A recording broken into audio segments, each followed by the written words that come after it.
Hello and welcome back to Women's Football Talk, the YouTube channel that brings you all the latest news and stories from around the world of women's football.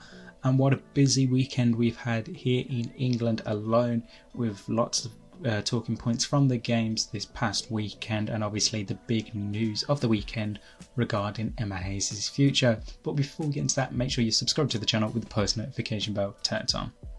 So let's have a look at the results that took place in the WSL this past weekend, and we'll start off with the biggest match of all, and that was obviously Arsenal versus Manchester City. The Gunners ended up winning that game by 2-1. Steph Catley and Stina Blackstenius with the goals for Jonas Ardevel's side after Kim Little had missed a penalty earlier on in the match, and it didn't sway Arsenal too much. They managed to stay the course and fight out for the result in the end.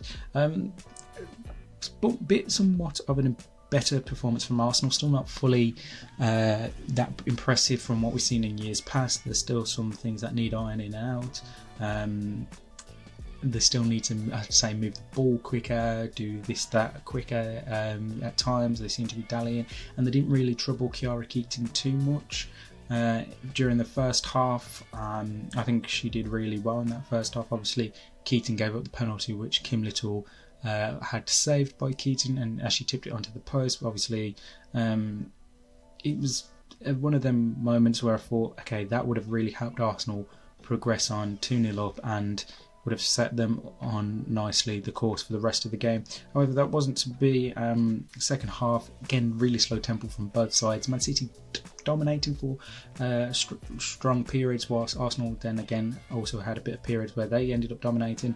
Chloe Kelly did score for Manchester City to draw them level, and then just over 10 minutes later, Stina Blackstenius with the goal as open as Chiara Keating had come out to get the ball, but it went over her head and he just left an empty net for Blackstenius to score into. And I think that was a bit of a sad ending to what was a rather positive performance from Keating and what had been a promising season for her so far, to see that go in. But overall, Arsenal will be happy that they got that win against a title challenger, move them up to 5th place on 10 points, with City now dropping down to 2nd place after the weekend's result. So positive for Arsenal, obviously picking up the 3 points and getting that much needed win against a title favourite. Elsewhere in the WSL, Manchester United once again left it late to this time earn a draw against Brighton and Hove Albion in what was possibly the game of the weekend in terms of lots of chances and creative. Both sides had 5-10 minute periods where they'd be dominated, and then it was the opposition's turn to dominate. Brighton opened the scoring through Elizabeth Turland, and half an hour going in the break 1-0. You're thinking, okay, is an upset on the cards. They seem to have periods of time during the second half where they would dominate. Again, Man United similarly do so, and then Ella Toone getting her first goal in about a year. It was November last year when she last scored against Arsenal, so good for Ella Toone with a lovely curling effort top corner. Then Guru Bergsman from a cross coming in from Via Tikrisari. Bergsman gets her head onto it and puts Brighton ahead in the 89th minute, and you're thinking, is this it now? Surely Brighton are going to steal the 3 points from Manchester United. However, in the 98th minute, a corner comes in. Rachel Williams attacks the ball unmarked and slots it home, and Man United earn a point, which is obviously very disappointing for them in terms of trying to become champions in the league or get back into the Champions League positioning. Obviously unable to do so, so a draw will have to do for Manchester United, settling them on 9 points, whilst Brighton and Hove Albion have 4 points.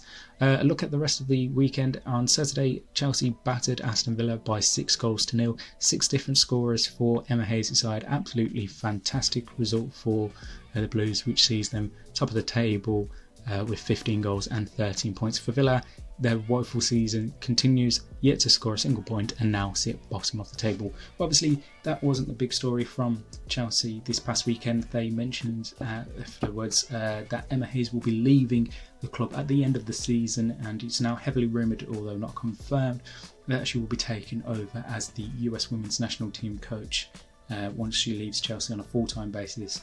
So big blow for Chelsea, one of the most decorated coaches in the women's game in England.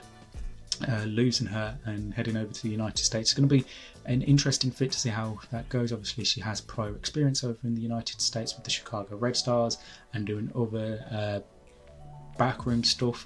And who replaces her we obviously don't know. It's going to be a lot of guesswork and talk about that throughout the rest of the season now. So big news that was coming out on Saturday afternoon.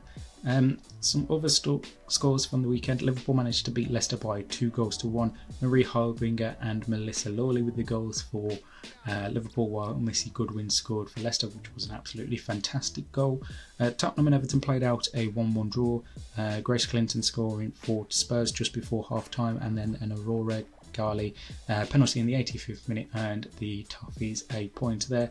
And then finally, Bristol City picked up their first win of the season, beating West Ham United by 3-2. Emily Thestrup, Ella Powell and Brooke Aspin scoring the goals, whilst Vivian Asseyi and Rika Weki scored for West Ham United.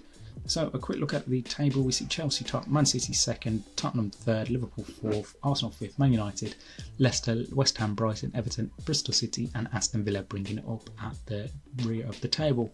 And finally, over in the NWSL, we had the semi-finals take place on Sunday evening, and it was a win for Gotham FC as they beat Portland Thorns by 1-0. An extra time winner from Katie Stengel was enough in the end, and they will be playing the OL Reign in the final after they beat San Diego Wave by 1-0. Veronica Latsko scored just after half time, so we have the final taking place next Sunday in what will be Ali Krieger's and Megan Rapinoe's final professional games in football. So a nice fairy tale ending for one of them. Right, that's it for this week. We'll be back previewing the weekend's games and looking back on any more breaking news from the world of women's football. In the meantime, we'll see you soon.